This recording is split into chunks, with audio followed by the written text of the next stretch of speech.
In 1118 AD, Manuel Komnenos was born into a world of privilege and pressure. As the fourth son of Emperor John II Komnenos, Manuel initially stood far from the throne, but fate had different plans. From an early age, he was groomed for leadership, displaying intelligence, charisma, and a remarkable bravery that distinguished him among his siblings. Young Manuel was not just trained in statecraft and warfare. He developed a keen interest in philosophy, theology, and diplomacy, shaping him into a ruler uniquely equipped to navigate Byzantium's complex political landscape. In 1142 AD, tragedy struck when his elder brother Alexios, heir to the throne, suddenly died. Manuel swiftly became his father's chosen successor. Upon the death of Emperor John II Komnenos in 1143 AD, Manuel was hurriedly declared emperor by loyal generals to avoid a power vacuum. At just 24 years old, he ascended as Emperor Manuel I Komnenos. His reign began in turbulence. Immediately challenged by internal dissent,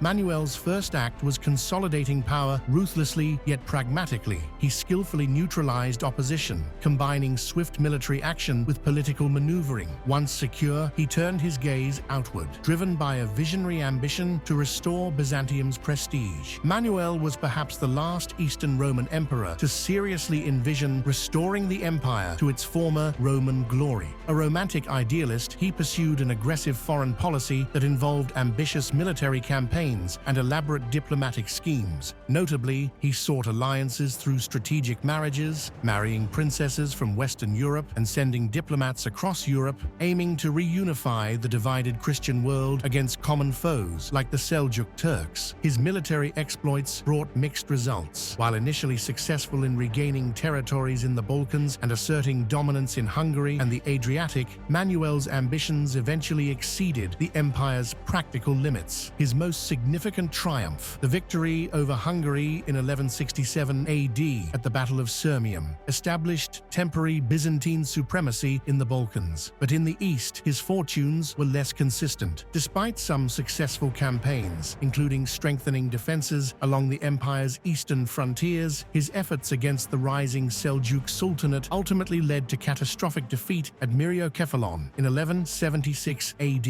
This defeat shattered the myth of Byzantine invincibility and was a turning point, signaling the empire's weakening grip on Anatolia. Internally, Manuel was a reformer, reshaping the empire's laws through the monumental legal compilation known as the Basilica. His reforms streamlined the archaic Roman law codes, revitalizing Byzantine jurisprudence. But these reforms required enormous resources, draining the empire's already strained treasury and fueling domestic criticism. Manuel's personal life and court culture further reflect his complex legacy. His lavish court combined Byzantine tradition with Western influences, showcasing his fascination with Western European culture, chivalry, and tournament-style events, previously unknown in Byzantium. However, his personal choices stirred controversy. His marriage to Maria of Antioch, a French noblewoman, provoked the infamous tetragamy controversy due to being his fourth marriage, breaking traditional Orthodox norms and sparking fierce opposition from the influential patriarch Nicholas Mystikos. Their marriage produced his only legitimate heir, Alexios II, whose succession became politically divisive. Despite his significant setbacks, Manuel's rule was also a cultural and intellectual high point. He sponsored artists, architects, and scholars, turning Constantinople into a vibrant hub of intellectual discourse. The emperor himself contributed theological treatises and promoted the codification of Roman law into the famous Basilica, shaping Byzantine legal practices for generations to come. Manuel's death in 1180 AD brought his ambitious projects abruptly to an end. He left behind a deeply troubled empire, exhausted financially and militarily weakened, but also culturally enriched and intellectually sophisticated.